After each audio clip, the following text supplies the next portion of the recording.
Historia de los patriarcas y profetas. Capítulo 46. Las bendiciones y las maldiciones. Escrito por Elena Harmon de White. Basado en Josué capítulo 8. Una vez ejecutada la sentencia dictada contra Acán, Josué recibió la orden de convocar a todos los guerreros y nuevamente avanzar contra Jai. El poder de Dios estaba con su pueblo y pronto estuvieron en posesión de la ciudad. Se suspendieron entonces las operaciones militares para que todo Israel participara en un servicio religioso solemne. El pueblo anhelaba establecerse en Canaán. Aún no tenían casas ni tierras para sus familias y para lograrlas tenían que desalojar a los cananeos. Pero esta obra importante debía postergarse, pues un deber superior exigía su atención inmediatamente. Antes de tomar posesión de su herencia, debían renovar su pacto de lealtad con Dios.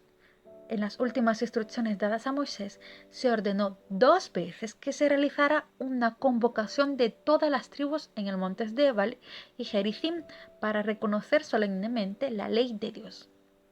En acatamiento de estas órdenes, todos los de la congregación, no solamente los hombres, sino también las mujeres, niños y extranjeros que andaban con ellos. Josué 8:30-35. Dejaron su campamento de Gilgal y atravesaron la tierra de sus enemigos hasta el valle de Siquem, casi al centro del país, aunque rodeados de enemigos no vencidos todavía. Estarían seguros bajo la protección de Dios siempre que le fueran fieles. Entonces, como en los días de Jacob, el terror de Dios cayó sobre las ciudades de sus alrededores. Génesis 35:5. Y los hebreos no fueron molestados.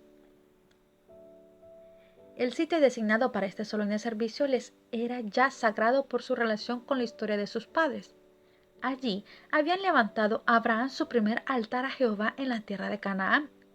Allí habían establecido sus tiendas tanto Abraham como Jacob. Allí habían comprado este último el campo en el cual las tribus habían de dar sepultura al cuerpo de José. Allí también estaba el pozo que Jacob había cavado y la encina bajo la cual éste había enterrado los ídolos de su casa. El punto escogido era uno de los más bellos de Palestina y muy digno de ser el lugar donde se había de representar esta escena grandiosa e imponente.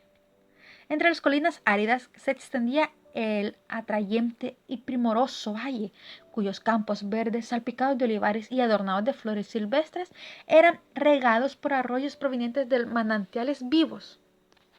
Allí, el Ebal y el Gerizim, en ambos lados opuestos del valle, parecen acercarse el uno al otro y sus estribaciones forman un púlpito natural, pues las palabras pronunciadas desde uno de ellos se oyen perfectamente en el otro, mientras que las laderas de las montañas ofrecen suficiente espacio para una vasta congregación. De acuerdo con las indicaciones dadas a Moisés, se construyó un monumento de enormes piedras sobre el monte Ebal. Sobre estas piedras, revocadas previamente con argamasa, se escribió la ley, no solamente los 10 preceptos pronunciados desde el Sinaí y esculpidos en las tablas de piedra, sino también las leyes que fueron comunicadas a Moisés y escritas por él en un libro. A un lado de este monumento se construyó un altar de piedra sin labrar, sobre el cual se ofrecieron sacrificios al Señor. El hecho de que se haya construido el altar en Ebal, el monte sobre el cual recayó la maldición, resulta muy significativo, pues daba a entender que por haber violado la ley de Dios, Israel había provocado su ira y que ésta lo alcanzaría de inmediato si no fuera por la expiación de Cristo, representada por el altar del sacrificio. 6 de las tribus, todas ellas descendientes de Lea y Raquel, se situaron en el monte de Gerizim.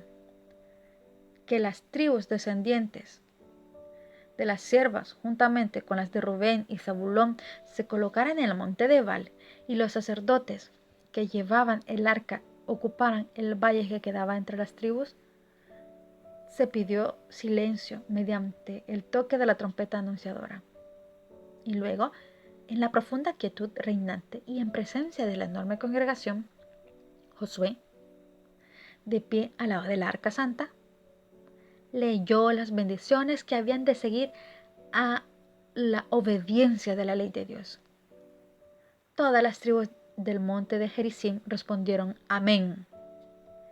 Leyó después las maldiciones y las tribus que estaban en el monte Ebal indicaron de igual manera su asentimiento, uniéndose a miles de voces como una sola en respuesta solemne. A continuación, vino la lectura de la ley de Dios, juntamente con los estatutos y juicios que les fueron entregados por Moisés. Israel había recibido la ley directamente de los labios de Dios en el Sinaí, y sus santos preceptos escritos por su propia mano se conservaban aún en el arca. Ahora se la había escrito nuevamente donde todos podían leerla.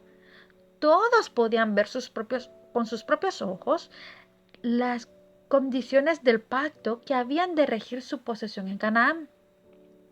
Todos debían de indicar que aceptaban los términos y estipulaciones del pacto y dar su asentimiento y a las bendiciones o maldiciones que entrañaría su observancia o su descuido. La ley no solo fue escrita sobre las piedras conmemorativas, sino que también fue leída por el mismo Josué en alta voz a oídos de todo Israel. No habían transcurrido muchas semanas desde que Moisés les había dado en discurso todo el libro de Deuteronomios. Sin embargo, ahora Josué leyó nuevamente la ley. No solo los hombres de Israel, sino que también las mujeres y los niños escucharon la lectura de la ley, pues era importante que todos conocieran su deber y lo cumplieran. Dios le había ordenado a Israel con respecto a sus estatutos: por tanto, pondréis estas mis palabras en vuestro corazón y en vuestra alma. Las ataréis como señal en vuestra mano y serán como insignias en vuestros ojos. Las enseñaréis a vuestros hijos, hablando de ellas, para que sean vuestros días y los días de vuestros hijos tan numerosos sobre la tierra que Jehová juró a vuestros padres que les había de dar, como los días de los cielos sobre la tierra. Deuteronomio 11, 18 al 21. Cada séptimo año toda la ley debía de leerse ante toda la congregación de Israel, tal como Moisés lo había ordenado. Cada 7 años, al llegar el año de la remisión, en la fiesta de los tabernáculos, cuando vaya todo Israel a presentarse delante de Jehová, tu Dios, en el lugar que Él escoja, leerás esta ley ante todo Israel, a oídos de todos ellos. Harás congregar al pueblo, hombres, mujeres y niños, y los extranjeros que estén en tus ciudades, para que oigan y aprendan a temer a Jehová, vuestro Dios, y cuiden de cumplir todas las palabras de esta ley. También los hijos de ellos que no la conocen podrán oírla y aprenderán a temer a Jehová, vuestro Dios, todos los días que viváis sobre la tierra que vais a poseer tras pasar el Jordán. Deuteronomio 31, del 10 al 13.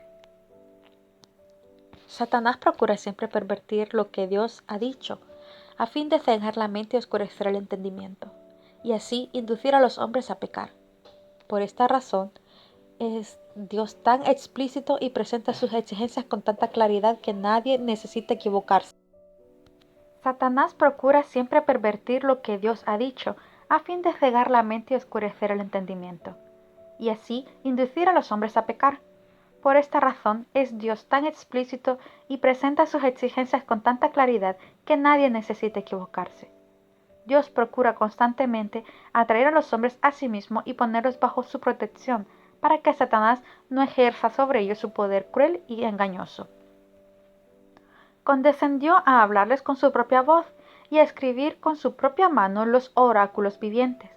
Y estas palabras bienaventuradas, todas llenas de vida y luminosas de verdad, son confiadas a los hombres como una guía perfecta, debido a que Satanás está tan listo para arrebatar la mente y apartar los afectos de las promesas del Señor y sus exigencias. Se necesita la mayor diligencia para grabarlas en la mente y el corazón. Los maestros religiosos deben prestar mayor atención a la obra de instruir al pueblo en los hechos y en las lecciones de la historia bíblica, y asimismo en las advertencias y los requisitos del Señor.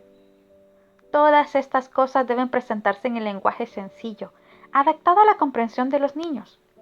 Cuidar de que los jóvenes reciban instrucciones en las Escrituras debe ser parte de la obra de los ministros y de los padres de familia.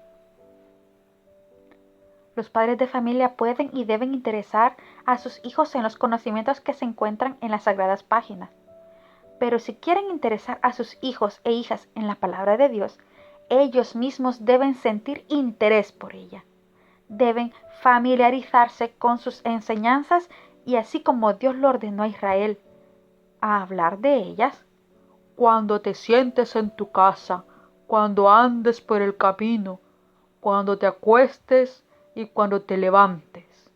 Deuteronomio 11:19.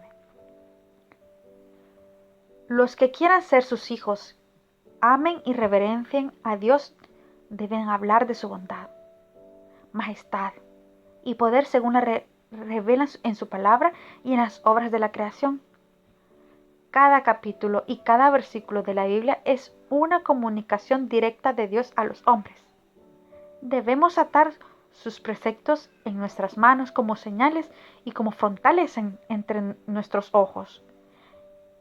Y si se los estudia y obedece, conducirán al pueblo de Dios como fueron conducidos los israelitas por la columna de nube durante el día y la columna de fuego durante la noche.